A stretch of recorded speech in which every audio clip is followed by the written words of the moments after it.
If there's one yardstick by which most billionaires measure their success, it's their fleet of staff. Valets, butlers, people who could look after your wine cellar. It's as if they don't trust themselves to do it. And the prickly demands the super-rich sometimes place on their staff are becoming ever more bizarre. We had the lady who wanted 200-300 candles lit every night before she arrived, like a sea of candles as she came in. You're asked to find and source first edition books signed by the authors from hundreds of years ago. One of our Saudi clients came to us asking for butlers for meerkat babies. I think it's all pretty bonkers. That's right. She said butlers for a meerkat, sourced by a mere mortal. But cross your loyal staff at your peril, for with great servitude comes great power. Staff, once they've been with you for a long time, know where all the secrets are buried. And no amount of injunctions will ever truly shut them up. And if you can't trust some of your staff with your secrets, can you trust them with your priceless possessions? The bottom line is I have to put florals in this vase. You just told me it's £500,000. Whew. The mega wealthy outsource everything, including their children's future. The child was 2 years old, and they were in a complete crisis about what nursery school he should go to so he could eventually get to Harvard.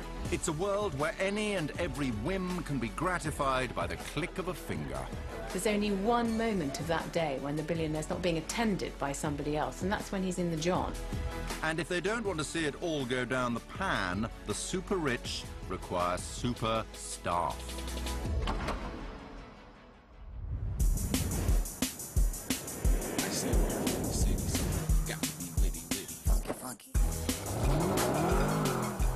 This is the world of the billionaire, a land where too much is quite often not enough.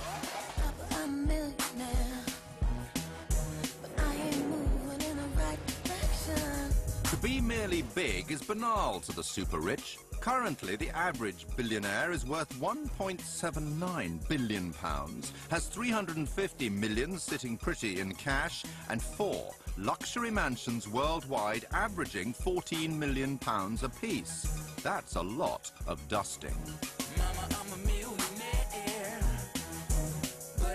And there's problem number 1 for the ultra-wealthy. To maintain these palatial pads requires a small army.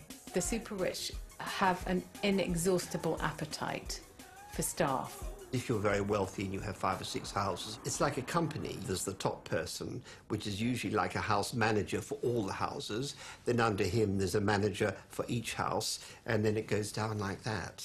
That would include the chefs, the housekeepers, the drivers, any ground staff, any serving staff, pretty much everybody who would be involved in the smooth running of the home would be under that house manager's watchful eye. And in America, they say for every 5,000 square feet of home you have to have one live-in person to take care of it. So if you've got, a 30,000 square foot home, you've got 6 people, theoretically, living in your home, cleaning it and maintaining it and all those things. So I think the downsides to having a mega mansion is, they're substantial.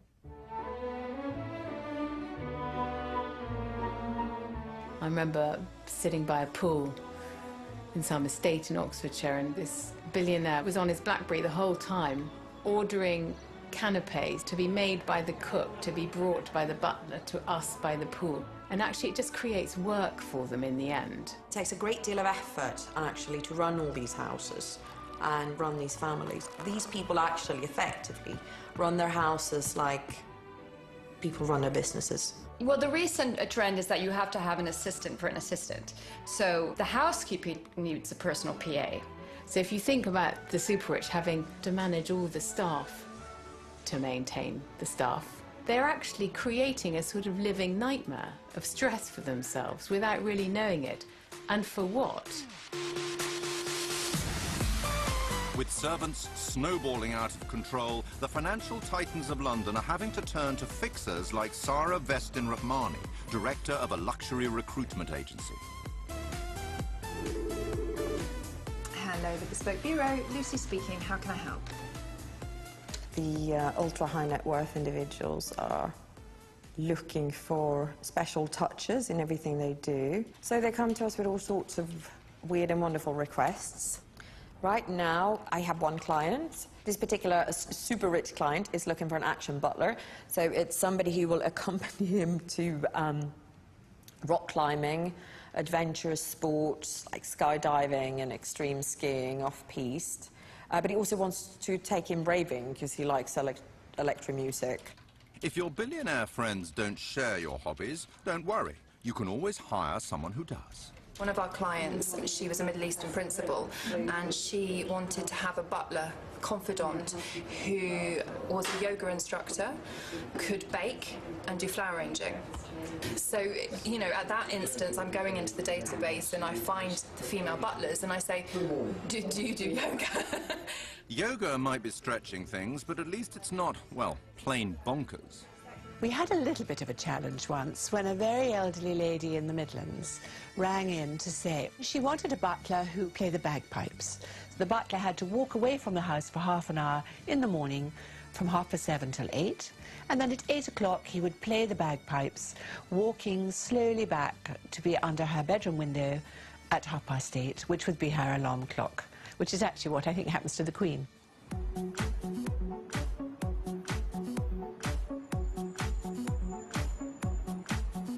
And at Sara's agency, the super rich frequently demand that all their family are treated like royalty. So we have an Arabic client who has just recently moved to London, and he has left his wives, plural, behind him, and has a new wife, a very beautiful and young Russian lady, but they have a chocolate Labrador who they have bought an apartment for.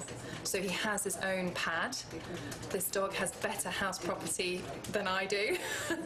And the dog needs a nanny. His apartment's incredible, and we did a site visit, and beautiful flat screen TVs for the dog to watch during the day, and yeah, amazing river views, and that's the life of the clients we deal with at the moment. If the pampered pooches of the uber-rich can expect riverside pads, what are the billionaires expected to fork out for their staff? Most important thing in the whole world is staff these days. They're the hardest thing to get, and you've got to look after them. Quite right, too. The senior level private staff, house estate managers, butlers, personal assistants, for instance, it's not uncommon for them to be, their salaries to go into the six figures, 100,000 up to 200,000. So they can get treated very well. Don't ever underestimate staff quarters. That's seriously important. A friend of mine who lives in Eaton Square, he constantly gets letters, and the gist of the letter is, we're looking for somewhere to house our driver and our caretaker, and would you be prepared to sell the flat for our staff? This is quite extraordinary. These are flats worth 20 million, 15 million pounds, and they're being bought purely to house staff. And one reason staff are treated so well is because the super rich are terrified that at any time the chef will spill the beans. The greatest source of fear amongst the rich is their staff. And they are paranoid, and they have every reason to be paranoid. Trust is hugely important. Staff, once they've been with you for a long time, know where all the secrets are buried. They are privy to everything, and no amount of injunctions or disclaimers will ever truly shut them up. So what do? They pay them more, and they pay them more. I don't understand why there aren't more secret diaries of the butler type books published, because my goodness, they've got such stories to tell. But every now and then, a billionaire does get burnt. Here are our top 3 exposés. At number 3 is a real page-turner. Multi-millionaire art collector Charles Saatchi was left red-faced when his PA claimed he paid her to buy numerous copies of his book in a bid to make the bestseller list. At number 2, Lady Gaga can't contain her poker face, furious at revelations by her former assistant that she was requested to share the same bed because the pop star hated sleeping alone. And at number 1, the Queen is not amused after an undercover reporter posed as a royal footman and revealed that breakfast in the palace is like that in a caravan, with the royal cornflakes served from Tupperware containers. When you're super rich, it can really pay to vet your staff. Coming up, the pressure is on for billionaire children to make the grade. And when I said to the mother, look, realistically, Oxford and Cambridge are beyond his compass, she looks at me and goes, do they not take any account of breeding anymore? In school, being top of the rich list doesn't necessarily put you top of the class. My student didn't know what the words DIY stood for. And she was mortified to find out that it stands for do it yourself. And she was like, oh.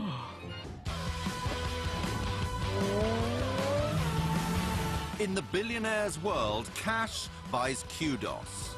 On the outside, every aspect of their life screams status and success. But often on the inside, there's a nagging awareness that the greater your wealth, the more you have to lose, and that the family legacy will one day rest on your darling little children. Their children are a reflection of themselves, and if their children aren't successful, then it somehow must mean that they're not successful. I have sat in a room with somebody who has got a personal worth well over £100 million, who is in tears because they worry about their child's future. I think that it's putting way too much pressure on young children. They're like, we really need the very best tutor who can help proofread this dissertation, because if I don't get a first, you know, I might not be able to get the job here or there, or no one in my family business is going to take me seriously. Failure is not an option. You have to be a galactic, super achiever. The super rich, their worst nightmare is that their child simply lives off their achievements for the duration of their lives. The children are another way they can demonstrate their superiority to the rest of us. Everything has to be bigger, better, more successful.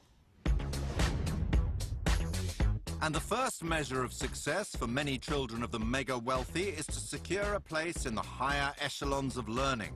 And to do this, from the moment little Serge and Beatrix can walk, they must work. The super rich outsource everything that normal parents do themselves, which extends to their children. So the children are overscheduled and tutored. They want their children to really get ahead of the game. They hire a night nanny, a day nanny, then they'll also get the tutors. Say, for example, the Mandarin tutor being a typical one, because people want their children to learn Mandarin so that they're going to be ahead of the game in the Chinese market in the next 20, 30 years.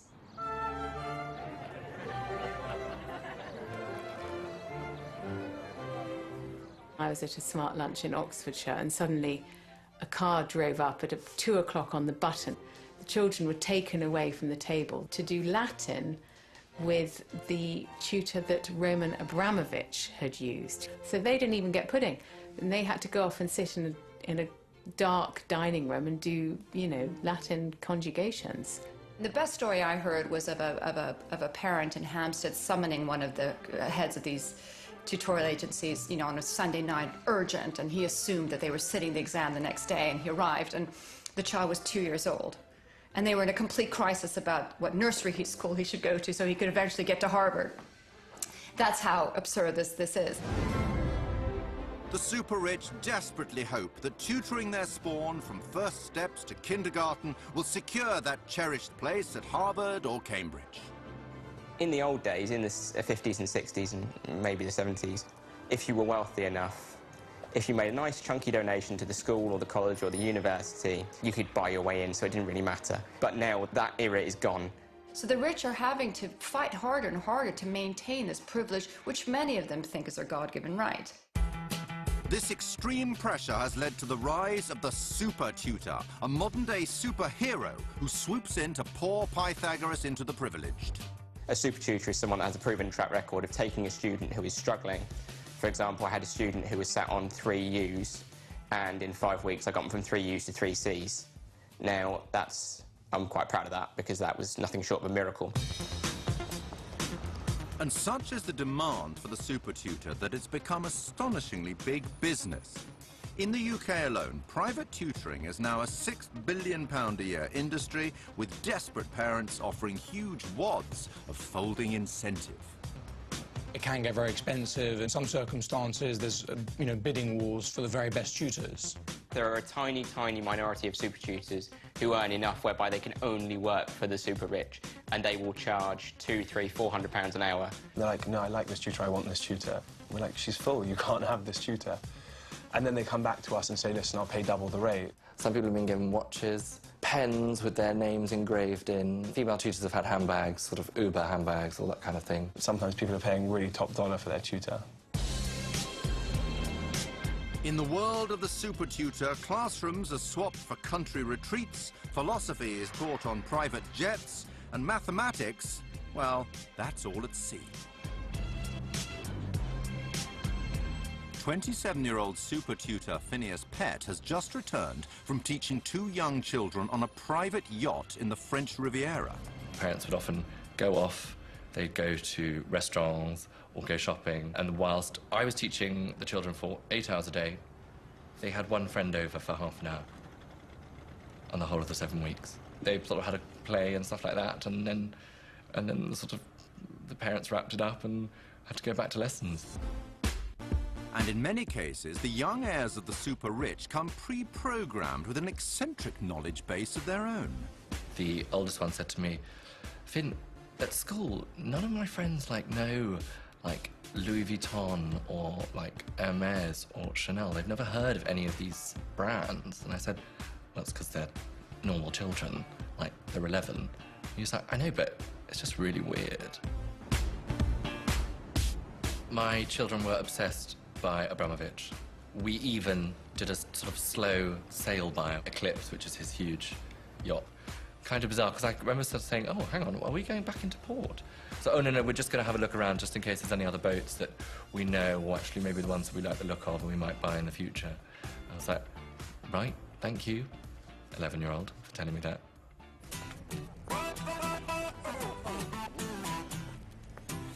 Another super tutor boarding the brain train is Cambridge Classics graduate Tara Crabb. She's been lured to New York by an offer she simply couldn't resist. So my tutoring job came through a week ago. I guess you would classify him as super rich because his parents are setting me up with an apartment in Manhattan, which is very close to where he is, covering my expenses to fly home whenever I need to, and putting me on a salary which is really competitive. It's as much as I would be earning for my age in the city a year, and that's just for tutoring for 2 hours a day. The last time I had an offer like this, it was to be based in Pakistan. It was in the region of the tens of thousands to spend a few weeks in Pakistan. The pay was wonderful, but they said that they would also be supplying bulletproof cars. And obviously I turned it down. Desperate to secure their riches and the family name, many billionaires are also not averse to shoving their little ones' size 3s through every possible door.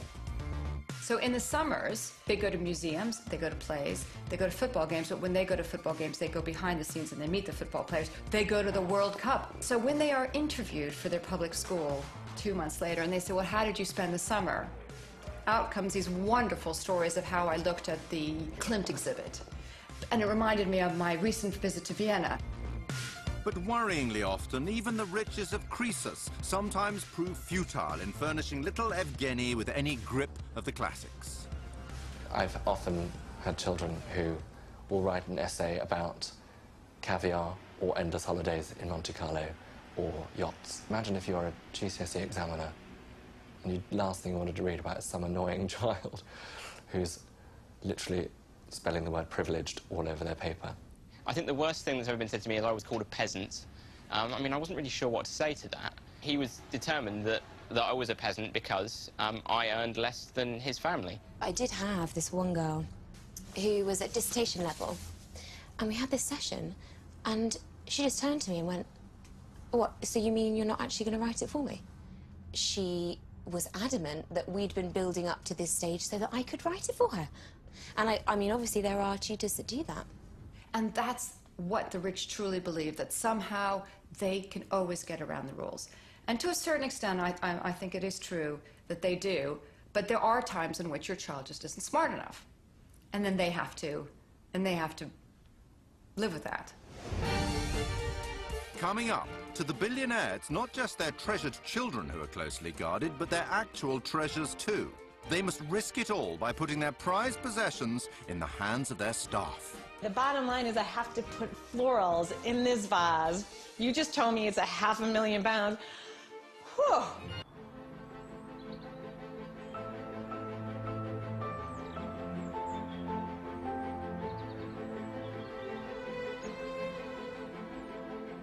For the everyday, run-of-the-mill billionaire, the battle to keep up with the Abramoviches is fought on an epic scale. The number of domestic staff is seen as a barometer of success, and it's spiraling out of control.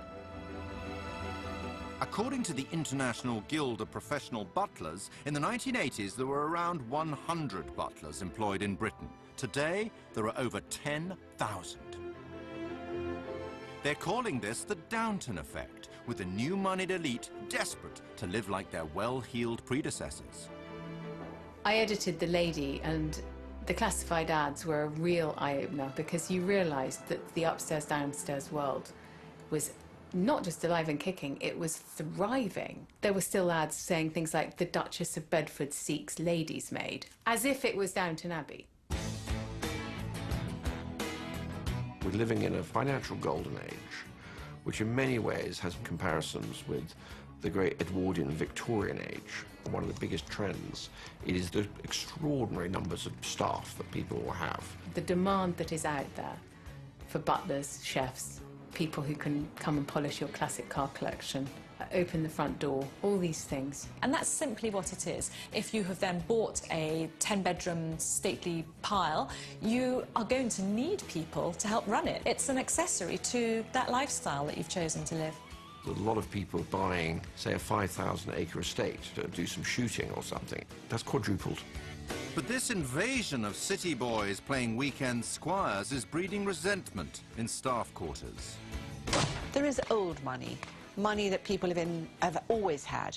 So they're used to staff, they're used to their buildings, they're used to their palaces. They have a way of being that's gone through the generations and nothing changes. There's a sort of resentment towards people who have made their own money. It's quite hard taking orders from someone who you feel is a self-made nouveau arriviste. The nouveau riche will come for the weekend, and then they bring all their family with them and friends. They might have the full house for 3 days, non-stop, mad. People would arrive straight onto the shoots. It's amazing. They just don't stop drinking and don't stop shooting. It's quite crazy.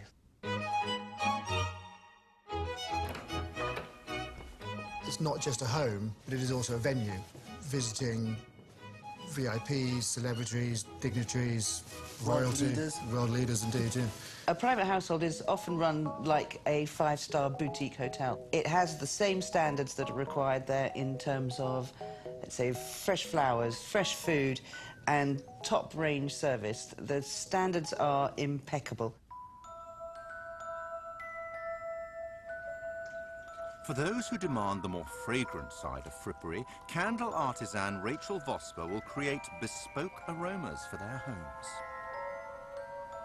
We recently filled 3 Baccarat crystal bowls which had been flown over from New York by first class, and they were filled on our table in Belgravia and flown back by private jet. Their imagination goes wild, and you know, money is no object. If I'm fragrancing a 6-storey townhouse, we will very often have a different fragrance on each floor. So as you ascend through the house, you get a different sensory experience. 1 member of staff or 2 members of staff are very often employed to look after the candles in the house, which involves trimming the wicks every 4 hours and actually replacing the candles every 4 hours so they don't get too hot. We had the lady who wanted 200-300 candles lit every night before she arrived. The driver would alert the staff, and then they'd have to light all of the candles from the drive right up into the house, right up into the bedrooms. Like a sea of candles as she came in. That's how she wanted it every night on arrival, and that's how it had to be. What we consider as a luxury item, like good wine, beautiful florals in your house, they consider as a part of their everyday way of life. I had somebody who had a house, you know, out of the country, and we used to do weekly florals at, you know, upper several thousands of pounds, and they were never even at the house. At all times, these ghost mansions must be primed like a hotel, ready for the billionaire to check in at a moment's notice. And that also applies to their dormant private jets and super yachts. When I was on the private yacht, we'd spend time getting ready for the clients, the principal, to arrive and the family, and then they'd change their mind. So we'd spent a week polishing everything, and then they'd say, oh, they're not coming till Friday, or then they're not coming, and then they wouldn't come at all. The average billionaire spends £13 million on mega yachts for what is essentially a wondrous floating weekend caravan. And with hundreds of these remaining fully staffed but completely unused for months on end, the marina in Saint-Tropez has become one of the world's most glamorous caravan parks. The easiest thing is to buy a yacht. The hardest thing is to run a yacht. So you need a good captain and you need good crew. With 20 years as chief steward to the most perfectionist of seafarers, Terry Gilmore is ideally placed to train new recruits in the ways of billionaire service. Okay, so what kind of world is this? 1 minute you could be cleaning toilets, the next minute you could be having cocktails in Capri. 1 minute you could do a very, very good job for the owner, and 1 minute you don't know what you've done wrong. The little details are all very important. If I go to Charlie, number one, he's got his sunglasses on. Number two, he hasn't shaven for a couple of days. That has to come off. And number three, we have to make his hair look correct to work on the interior of a yacht. One of the larger super yachts that are out here nowadays, of about anything between 90 and 120 metres, they could have up to 50 crew, 50, 60 or 70 crew. It's like running a small hotel floating out in the oceans. That's not acceptable. This has to go here. These have to go here. It's like going to the theatre. We have to act. We have to make the food look wonderful for them. The presentation's good. The plate looks good. The wine is served correctly. And the whole thing works like clockwork. Sounds reasonable enough, so what could go wrong?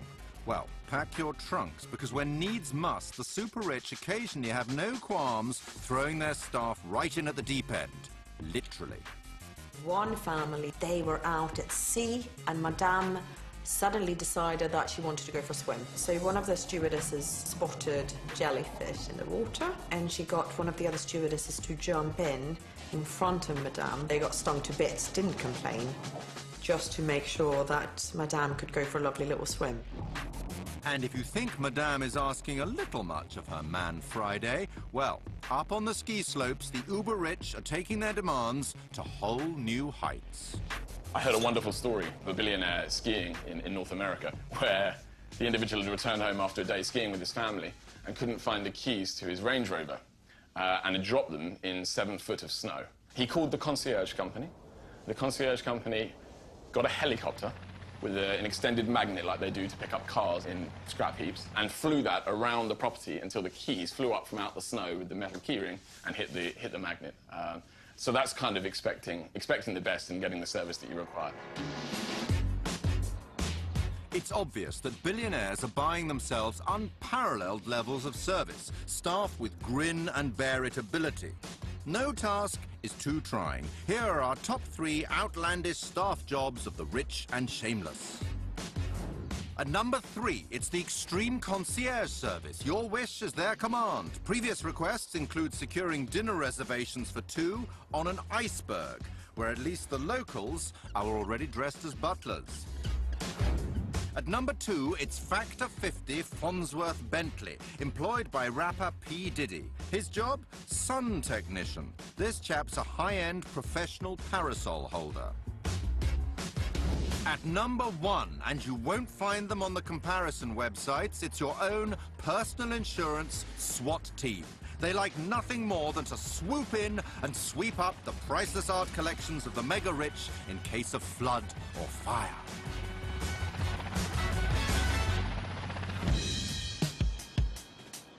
In the world of the billionaire, mansions are not just their occasional homes, but veritable treasure troves, bristling with gold and antiquity. And this creates a headache of its own, because every day the hyper-rich must risk it all by putting these precious artifacts in the twitching, nervous hands of their staff. You're not working with kind of the everyday genre vases or containers or items. With the ultra-rich, now what you're dealing with is you're dealing with people who are antique collectors, art collectors, furniture collectors. Their expectations are that people will know how to look after lovely things and do it properly and professionally. I feel for some of those guys, you know, the butlers and the waitstaff that literally are putting crystal containers and glasses and wine glasses and silverware on tables, and then, you know, I come trudging in with my floral arrangement that's like that big, and then trying to place it on the table. They're looking at me like I'm a nutcase. I go, no, I'm really going to do this, don't worry, you know? I once went to work in a house where there was a gold staircase, and there was a lovely cleaner cleaning the staircase with a sort of scrub-it pad. And actually, the scrub-it pad had more gold on it than the stairs that she was cleaning by the time she'd finished doing one tread. And when it comes to the burgeoning art collections of the mega-rich, these opulent objets can be worth tens of millions of pounds. Luckily for all, they are lovingly tended by specialist teams of their very own. The super wealthy individual or family will generally have an art advisor or art curator. A curator can both mould the taste of an individual to a certain extent, to advise on what he or she should be buying or what that family should be buying, both in terms of as assets and in terms of building a collection. So by using curators, the super wealthy can educate themselves and show others their sophisticated level of taste. And spare a thought for the billionaire art collectors. They do say beauty is in the eye of the beholder, and sometimes their staff aren't quite beholding at the same level. There's a dreadful story about the cleaner who took the moon off a wonderful piece of art. She'd left her glasses at home, arrived at work, knew there'd been a party the night before, looked at the picture, saw there was a white mark on it and thought it was something had been splashed, got rid of the white mark, in so doing removed the moon, and the picture went from millions of pounds worth of value to I don't know what. Coming up, the super rich are the new celebrities, and under paparazzi pressure, they hire staff to the tune of hundreds of thousands of dollars to make them look a million. They know they might be shot somewhere in a photograph or a magazine, so they want to look good, whether it's with colonic hydrotherapy, acupuncture, and non-surgical fat freezing. Which obviously is a luxury way of suffering, but nonetheless, it is a form of suffering for them. Suffering? Who wouldn't want to be a billionaire?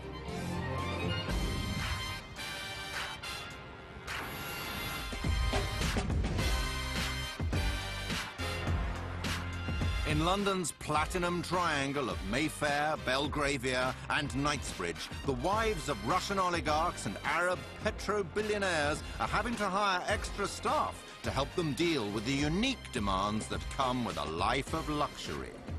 Originally from Egypt, Maureen Tadros now runs a bespoke concierge service to help newly arrived women of wealth adapt to the mean streets of London society. What a girl wants, what a girl needs, whatever makes me. It's amazing. I know, they're so cool. They actually really suit you. I love it. Oh my God, you look so stunning. I wanted to concentrate a little bit more on helping ladies, specifically ladies who have relocated from the Middle East and from Russia. We have a lifestyle department that helps ladies source bags they can't get hold of, get into VIP events that are sold out or that they just couldn't get tickets to. We create very bespoke and luxury experiences at events like London Fashion Week. You know, we can do everything from closing off parts and, you know, bringing them couture designers. We look after their restaurant bookings when the restaurants are fully booked, their travel. We look after everything in their lives. Maureen understands exactly how her clients operate, their intricate needs, and the extreme expectations that they bring. Yes, it's pretty hard when you first move here, I think. So if you were at the supermarket in the Middle East, somebody would pop all everything onto the conveyor belt for you. Somebody would then pack your bags. Somebody else would then carry the bags out to the car. Your driver would then drive you home. Your porter would then take it upstairs, and your cleaner would then put it away. So at no point after you've paid for your shopping do you ever touch it. I've never even switched on a washing machine since the day I was born. Never ironed anything. I've never hoovered, actually. Yeah, those three things I've never done. Even washing your own hair, it's not something that I do, and most Middle Eastern ladies don't. Like, you just don't do it. It's not a luxury, it's a necessity. And there it is in a nutshell. Our luxuries are their necessities. And why? Well, because some billionaires believe the whole world is watching them. People use the super riches as escapism because it's a voyeuristic world we live in. Everything is monitored. They're under pressure to look good. It's part of their image, it's part of their brand, it's part of who they are. So it's like your wedding day every single day of the week. There seems to be a new group of billionaires that have PR agents and staff and people that are courting the media so they can be on the covers of magazines and newspapers. And when it comes to their own appearance, they'll have personal shoppers or beauticians and facialists and hairdressers and stylists and wardrobe managers and so on and so on and so on. It's also a way of, don't forget, of filling up the day. Millions spent on minions. That's what it takes to transform the uber-rich into the show-stopping socialites that society demands. And to paint on that smile, they call on their private makeup artists. Charlotte Cave is a regular visitor to the mansions of the super-rich, and it's important that she takes in her surroundings. Can't always do people's makeup how you would choose, because there is a taste issue. When I go into a household, I have to take in everything, what I see, and then read their style before I've even got to them. I can see by the chairs they have around them what kind of person they are. Are you a wingback designers guild? Is it frilly and feminine? Or are you an Eames chair? Is it controlled from their hair and makeup? You can pretty much guess how people live. But unlike their powdered cheeks, life for the billionaire isn't always rosy. Don't be mistaken that you know the ins and outs of what goes on in a £500 million household. Sometimes you are exposed to some domestic scenes that you probably wish you weren't exposed to. Like, I've had people throw up on my lap before, that's not great. I have seen people drunk, I have seen people cry. It's really stressful. And to turn that frown upside down, or sideways, or wherever they want it, the super-rich pay top dollar to their personal cosmetic surgeon.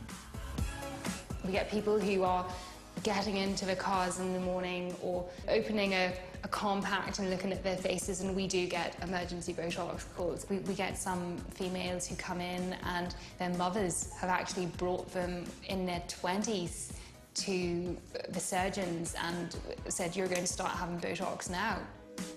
With a face full of Botox, these rich 20-year-olds won't be showing any displeasure. And as they're all on a family day out, the mums also book themselves in for a midlife MOT. We'll work all the toxins out, whether it's with colonic hydrotherapy.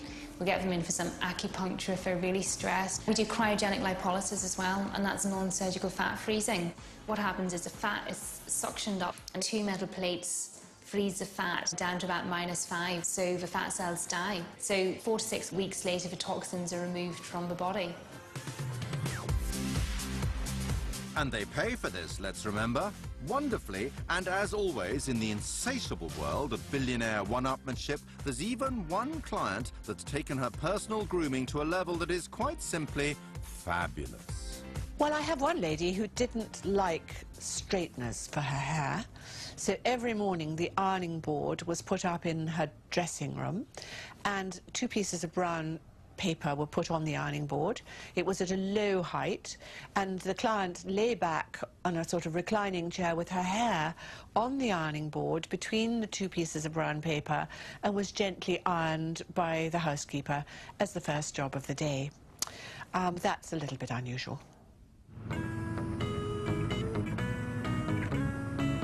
Well, I know that a lot of these women suffer, which obviously is a luxury way of suffering, but nonetheless, it is a form of suffering for them.